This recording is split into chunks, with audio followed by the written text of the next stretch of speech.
Bengaluru silicon ವ್ಯಾಲಿಯಾಗಿ ಜಾಗತಿಕ ಮನ್ನಣೆ ಪಡೆದ ನಗರ, ತನ್ನ ಐತಿಹಾಸಿಕ ಸೊಗಡಿನ ಜೊತೆಗೆ ಆಧುನಿಕ ಸೌಂದರ್ಯವನ್ನು ಸಮನ್ವಯಗೊಳಿಸಿದ ವಿಶಿಷ್ಟ ಹೆಗ್ಗುರುತನ್ನು ಹೊಂದಿದೆ.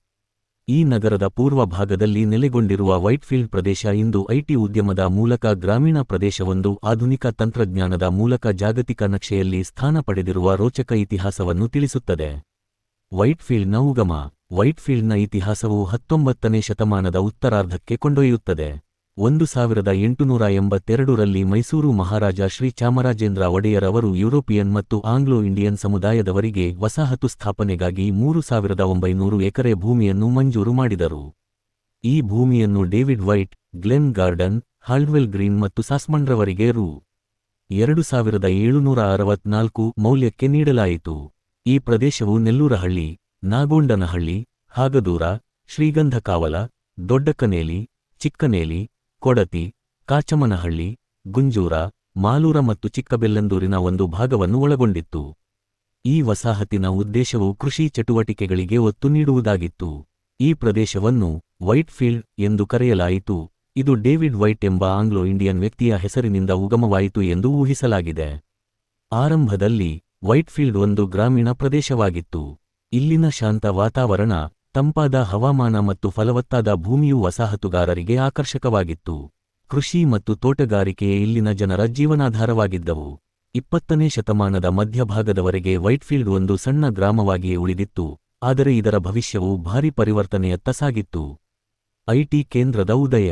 1990ರ ದಶಕದಲ್ಲಿ ಭಾರತದ ಆರ್ಥಿಕ ಉದಾರೀಕರಣದಿಂದ ಬೆಂಗಳೂರು ಐಟಿ ಉದ್ಯಮದ ಕೇಂದ್ರವಾಗಿ ರೂಪಾಂತರಗೊಂಡಿತು. ಈ ಸಂದರ್ಭದಲ್ಲಿ ವೈಟ್ಫೀಲ್ಡ್ನಲ್ಲಿ ಐತಿಹಾಸಿಕ ಬದಲಾವಣೆ ಆರಂಭವಾಯಿತು. 1998ರಲ್ಲಿ ಇಂಟರ್ನ್ಯಾಷನಲ್ ಟೆಕ್ ಪಾರ್ಕ್ ಇಂಡಿಯಾ (ಐಟಿಪಿಎಲ್) ಸ್ಥಾಪನೆಯಾಯಿತು. ಇದು ವೈಟ್ಫೀಲ್ಡ್ನ ಆಧುನಿಕ ರೂಪಾಂತರಕ್ಕೆ ಮೈಲಿಗಲ್ಲಾಯಿತು. ಈ ಟೆಕ್ ಪಾರ್ಕ್ ಜಾಗತಿಕ ಐಟಿ ಕಂಪನಿಗಳಾದ ಇನ್ಫೋಸಿಸ್, ವಿಪ್ರೋ, ಟಿಸಿಎಸ್ ಮತ್ತು ಇತರರನ್ನು ಆಕರ್ಷಿಸಿತು. ಶೀಘ್ರದಲ್ಲೇ ವೈಟ್ಫೀಲ್ಡ್ ಬೆಂಗಳೂರಿನ ಪ್ರಮುಖ ಐಟಿ ಕಾರಿಡಾರ್ ಆಗಿ ಮಾರ್ಪಟ್ಟಿತು. ಐಟಿ ಉದ್ಯಮದ ಬೆಳವಣಿಗೆಯ ಜೊತೆಗೆ ವೈಟ್ಫೀಲ್ಡ್ನಲ್ಲಿ ಐಷಾರಾಮಿ ವಸತಿ ಸಂಕೀರ್ಣಗಳು, ಅಂತಾರಾಷ್ಟ್ರೀಯ ಶಾಲೆಗಳು, ಆಧುನಿಕ ಆಸ್ಪತ್ರೆಗಳು, ಶಾಪಿಂಗ್ ಮಾಲ್ಗಳು ಮತ್ತು ಮನರಂಜನಾ ಕೇಂದ್ರಗಳು ಇಲ್ಲಿ ತಲೆ ಎತ್ತಿದವು. Phoenix Market City, Forum, Shantiniketan ಮಾಲ್ಗಳಂತಹ ಕೇಂದ್ರಗಳು ವೈಟ್ಫೀಲ್ಡ್ನ ಜೀವನ ಶೈಲಿಯನ್ನೇ ಬದಲಿಸಿದವು. ಈ ಬೆಳವಣಿಗೆಯು ವೈಟ್ಫೀಲ್ಡ್ನ ಆರ್ಥಿಕ ಮತ್ತು ಸಾಮಾಜಿಕ ಚಿತ್ರಣವನ್ನು ಸಂಪೂರ್ಣವಾಗಿ ಬದಲಾಯಿಸಿತು. ತ್ವರಿತ ನಗರೀಕರಣದ ಜೊತೆಗೆ ವೈಟ್ಫೀಲ್ಡ್ ಕೆಲವು ಸವಾಲುಗಳನ್ನು ಎದುರಿಸಿತು. ಸಂಚಾರ ದಟ್ಟಣೆ, ಮೂಲಸೌಕರ್ಯದ ಕೊರತೆ ಮತ್ತು ಪರಿಸರ ಸಮಸ್ಯೆಗಳು ಈ ಪ್ರದೇಶದ ಬೆಳವಣಿಗೆಯ ಸವಾಲುಗಳಾದವು. ರಸ್ತೆಗಳ ವಿಸ್ತರಣೆ, ಮೆಟ್ರೋ ಸಂಪರ್ಕದಂತಹ ಯೋಜನೆಗಳು ಈ ಸಮಸ್ಯೆಗಳನ್ನು ಪರಿಹರಿಸಲು ಆರಂಭವಾಗಿವೆ, ಆದರೆ ಇನ್ನೂ ಸಾಕಷ್ಟು ಕೆಲಸ ಬಾಕಿಯಿದೆ. ಇವುಗಳ ಹೊರತಾಗಿಯೂ ವೈಟ್ಫೀಲ್ಡ್ ತನ್ನ ಗತಕಾಲದ ಶಾಂತಿಯ ಛಾಯೆಯನ್ನು ಕೆಲವು ಕಡೆ ಉಳಿಸಿಕೊಂಡಿದೆ. ಐತಿಹಾಸಿಕ ಆಂಗ್ಲಿಕನ್ ಚರ್ಚ್, ಹಳೆಯ ಕಾಲದ ಕಟ್ಟಡಗಳು ಮತ್ತು ಕೆಲವು ಹಸಿರು ಪ್ರದೇಶಗಳು ಈ ಪ್ರದೇಶದ ಗ್ರಾಮೀಣ ಇತಿಹಾಸವನ್ನು ಇನ್ನೂ ನೆನಪಿಸುತ್ತವೆ. ಈ ಸ್ಥಳಗಳು ಆಧುನಿಕ ವೈಟ್ಫೀಲ್ಡ್ನ ಗದ್ದಲದ ಮಧ್ಯೆ ಒಂದು ಶಾಂತಿಯ ಒಯಾಸಿಸ್ನಂತಿವೆ. ಬಹುಸಾಂಸ್ಕೃತಿಕ ಸಮನ್ವಯದ ಕೇಂದ್ರ. ಇಂದು ವೈಟ್ಫೀಲ್ಡ್ ಕೇವಲ ಐಟಿ ಕೇಂದ್ರವಾಗಿ ಮಾತ್ರವಲ್ಲ, ಬಹುಸಾಂಸ್ಕೃತಿಕ ಸಮನ್ವಯದ ಕೇಂದ್ರವಾಗಿಯೂ ಗುರುತಿಸಲ್ಪಡುತ್ತದೆ.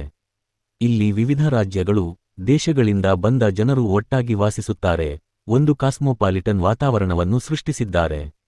ಇಲ್ಲಿನ ರೆಸ್ಟೋರೆಂಟ್ಗಳು, ಸಾಂಸ್ಕೃತಿಕ ಕಾರ್ಯಕ್ರಮಗಳು ಮತ್ತು ಸಾಮಾಜಿಕ ಚಟುವಟಿಕೆಗಳು ಈ ವೈವಿಧ್ಯತೆಯನ್ನು ಪ್ರತಿಬಿಂಬಿಸುತ್ತವೆ. ವೈಟ್ಫೀಲ್ಡ್ನ ಕಥೆಯು ಒಂದು ಗ್ರಾಮೀಣ ಕೃಷಿ ವಸಾಹತಿನಿಂದ ಆಧುನಿಕ ಐಟಿ ಕೇಂದ್ರವಾಗಿ ಪರಿವರ್ತನೆಗೊಂಡ ಅದ್ಭುತ ಪಯಣವಾಗಿದೆ. ಧನ್ಯವಾದಗಳು.